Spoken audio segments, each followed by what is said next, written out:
Hi, I'm Jessica Burkhart. It's May 18th, 2007, and this is a new video for Diary of a Debut Author. This is a special video because it was around this time last year when I got the call that Take the Reins was going to become a real book. So if you've already heard that story, fast forward for a few seconds, but otherwise stick with me and I'll tell you what it was like the day this time last year that I got that very, very exciting call. So it was about 6:30 in the evening, and I figured, okay, that's it. I'm not going to get that call today. So I went to the bathroom and I started to wash my face and brush my teeth. And then I heard Agent A's ringtone. Oh my God. Okay, I thought, no. Maybe it's just rejection. Don't get all excited. Let's just take it easy. But of course, I didn't think that. I knew. I just knew. So I tear out of the bathroom and I come and I grab my phone off the table and I have soap in my eyes. I don't have my glasses or my contacts on, so I can't see a thing. And I answer the phone and I'm all shaky and she says, okay, so I have some good news. And I knew it. But I didn't scream or get super excited. I was like, okay, be calm, be cool. So I listened, and as she was telling me about the deal, I'm scribbling all up the deal. I'm standing right here by the back of this chair and scribbling down everything she's saying because I think, oh my God, I don't want to forget a word that she says.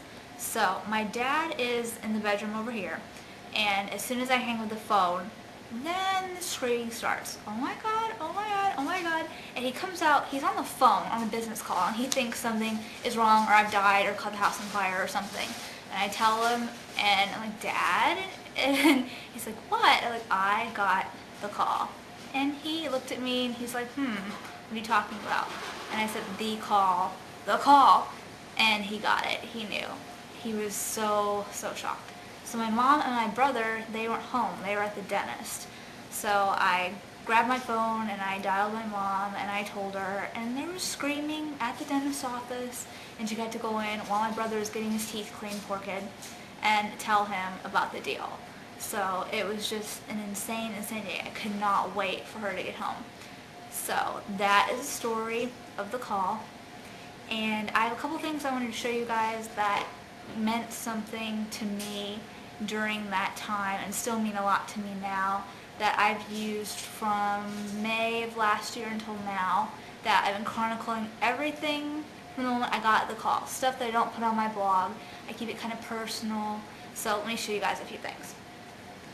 This is a draft, the very first draft, the very ugly draft of Take the Reins. It is double-sided because I had printed twice and I worked on it in teeny tiny font, but this is it.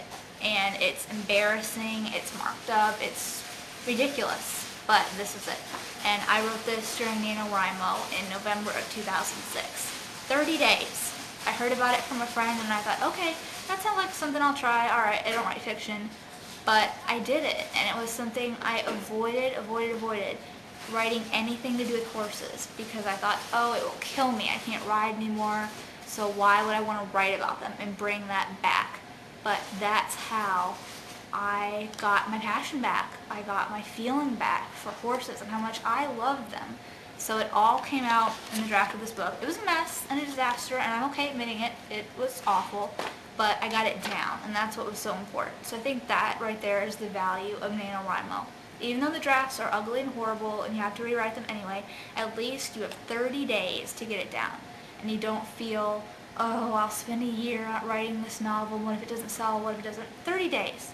30 days. You can take that time for 30 days to do it, and it's not such a huge pressure on yourself. And if it doesn't sell, you can write a new one next year. 30 days, no big deal. So that really taught me. It was my first experience into novel-length fiction. I'd only written a couple of short stories when I was a kid, so that taught me how to do fiction. And like I said in my breakthrough article for The Writer, I treated each chapter like a freelance assignment. I broke it down, okay, what do I need to do in this chapter?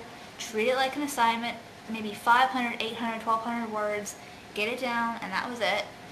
Because I'd never written fiction before. I'd never taken any courses in writing book-length fiction. So that's how I learned. I treated it like I was a freelancer, like any other assignment.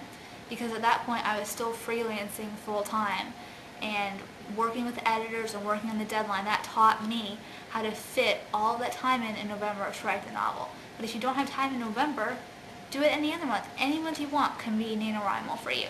So NaNoWriMo was a huge, important part for me in getting this book published. So thank you, Chris Beatty and everyone at Nano. You guys have been fantastic and so supportive.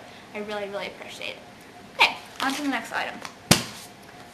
This is the Essential Writer's Notebook. I got it from my aunt, and it's by Natalie Goldberg. In this notebook, I had first started to treat it like a diary, but that's not really what it's for. Each page, there's chapters and sections with writing prompts and then a photo. And the photos, you can use them to, okay, what do you see in this photo? Write a short story about it. So I didn't use it for that. Instead, I used the writing prompts to kind of jumpstart new ideas. And then on pages that were blank, I started chronicling how the agent process was going for me, how the book process was going. So that's what I used this book for. And that is one of my first entries in this book, the day I chatted with my agent, Agent A, in January of 2007. So this means a lot to me. I would die if I lost this. So if you haven't seen this book before, check it out. Maybe consider getting something like this. The prompts are super cool, super fun. They give you a ton of new ideas. And if you don't want to use the prompts, turn it into a diary. Chronicle your year as a debut author, because these are important moments you will not have again. This is your first chance, your only chance to be a debut novelist. So that's why I've been chronicling everything either on my blog or the more private things in this journal, because I don't want to forget anything. So check this book out, or check out one like it. They're on Amazon, or I've seen them at Books A Million or Barnes & Noble. So go there and check them out. Okay, next item. This is the balloon that I got when I found out that Take the Reins was going to sell. It's really, really important to me, and I think it'll be a tradition now.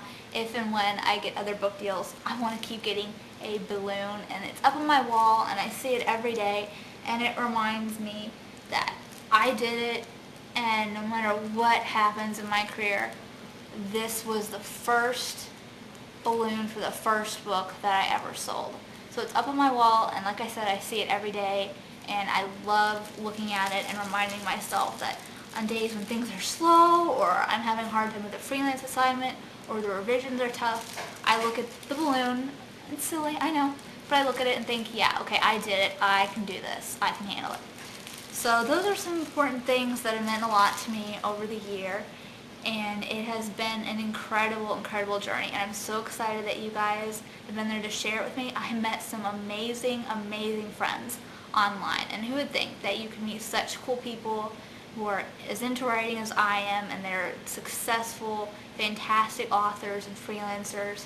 So I'm so lucky to know you guys, and I hope you'll continue to follow me this year. Things are only going to get more exciting. There's so much going on. We have the cover reveal coming up soon, and as soon as I have news to share with you guys, you'll find it here. Alright, check out my website, jessicaburkhart.com, or my blogs, and thank you guys so much. See you later. Bye.